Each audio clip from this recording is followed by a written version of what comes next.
সারদা শিশুতীর্থ সূর্যসেন কলোনির সুবর্ণ জয়ন্তী বর্ষের সঙ্গীত প্রতিযোগিতা। শিলিগুড়ির সারদা শিশুতীর্থ সূর্যসেন কলোনির সুবর্ণ জয়ন্তী বর্ষে গত 28 ও 29 জুন অনুষ্ঠিত হলো এক সঙ্গীত প্রতিযোগিতা।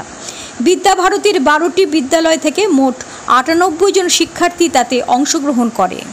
দুদিনের এই অনুষ্ঠানে প্রথম দিন সঙ্গীতের নানা অভ্যাস এবং সঙ্গীতের সাথে যোগের অভ্যাস ছিল শিক্ষণীয়। দ্বিতীয় দিনে মূল প্রতিযোগিতা সকাল 9:30টায় মা শারদার বন্দনার মধ্য দিয়ে সূচনা হয়।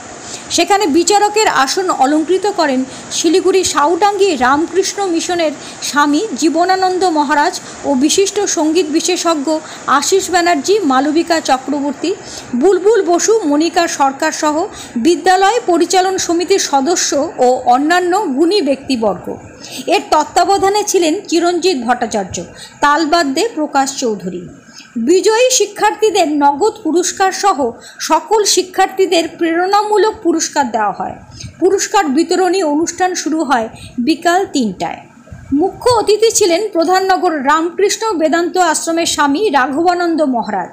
ক বিভাগে প্রথম স্থান লাভ করে সারদা শিশুতীর্থ ফালাকাটা, দ্বিতীয় ও তৃতীয় স্থান নকশালবাড়ি। খ বিভাগে প্রথম সারদা বিদ্যা মন্দির পুটিমারি, দ্বিতীয় ও তৃতীয় হয়েছে সেবক রোড। গ বিভাগে প্রথম সারদা বিদ্যা মন্দির পুটিমারি, দ্বিতীয় স্থান প্রাক্তনী নকশালবাড়ি, তৃতীয় প্রাক্তন বোন রানীডাঙ্গা। অতিথি বিচারক মণ্ডলী ও অন্য সকলকে ধন্যবাদ জ্ঞাপন ও কল্যাণ মন্ত্র দিয়ে অনুষ্ঠানের সমাপ্তি ঘোষণা করা হয়।